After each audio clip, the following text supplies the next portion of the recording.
Sadhguru, nowadays we see a lot of young people are in relationships. So a public display of affection, PDA, is quite common and popular among the young generation.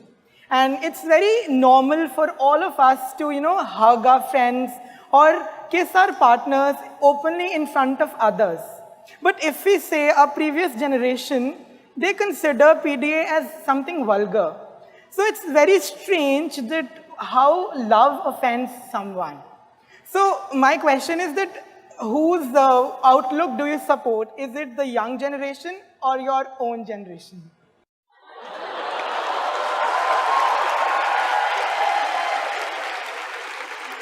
What makes you think you're younger than me, huh?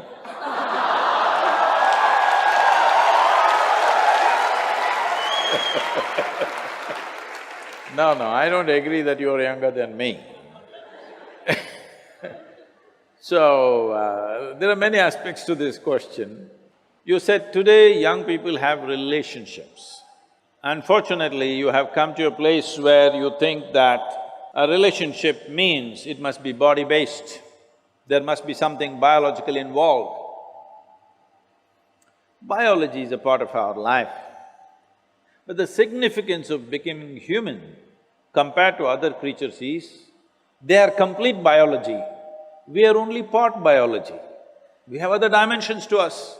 We have an intelligence, we have an emotion, we have a consciousness which is of another dimension. Biology is only one part of us. If an earthworm says, I have a relationship and both of them tangle each other, I understand.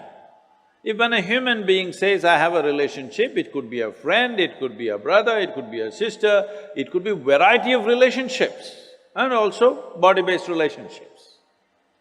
So this thing about using the word relationship only with biological stuff is essentially because somewhere unknowingly, maybe because of internet, you gotten enslaved to America.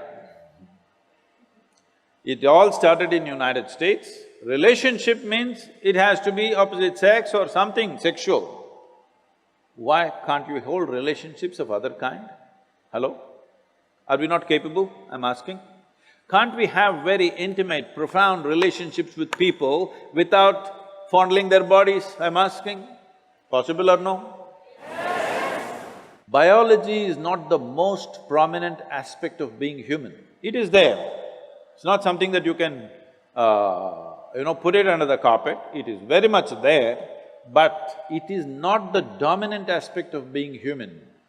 With other creatures it is so, with a human being, the most significant aspect of who we are is our intelligence, our emotion, our consciousness. These are big things. Body is just one part of it. I am not saying you must ignore the body is there. Now when you say young people, you're talking about those people whose intelligence has been hijacked by hormones. When you were 10 years of age, you looked at people, everybody was fine, they were quite okay. You became 14, 15, you looked at them, every little bump on their body suddenly became a world by itself. Yes or no? You have to wait for some more time. When the hormonal thing goes down, then you look at people, again they're all looking normal.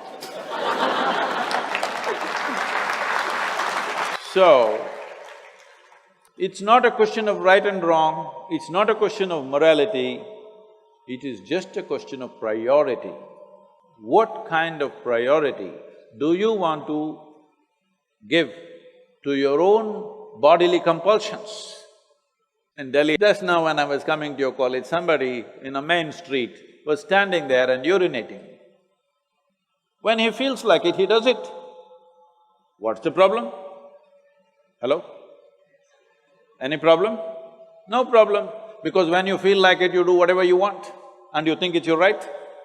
He also thinks it is right. When he feels like it, he urinates on the street.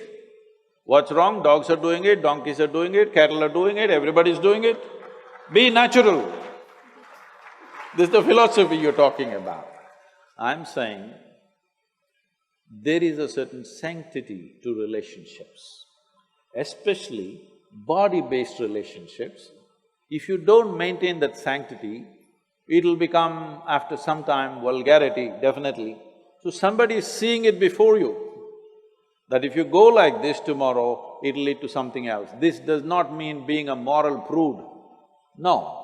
But if you don't maintain that sanctity, you will regret that how relationships will become, how much pain they can bring in your life later on, you will see. So you're talking about previous generation, I don't belong to that, nor do I belong to your generation, I belong to the future generations, that's why I'm like this. The previous generation that you're talking about was a generation which came just post-independence. You must understand their reality. They lived as an occupied nation for a period of time. Some of them fought, others slinked around.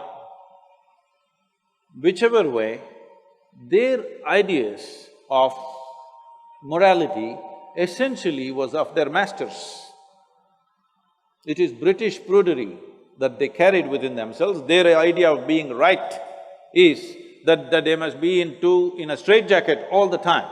You don't have to go by that, nor do you have to do something stupid in reaction to that. You must conduct your life sensibly. You must conduct your life in such a way that this will work for you for your entire life in some sense. You do something wacky today and there may be a payment tomorrow. So, why don't you think it through? What is the best thing to do? How much of what to do? Isn't it? How much of what should I do? How much of body? How much of intelligence? How much of emotion? How much of consciousness? In your life you must decide which should dominate your life. Accordingly you conduct it, it's fine. Somebody doesn't like it, they need not see it.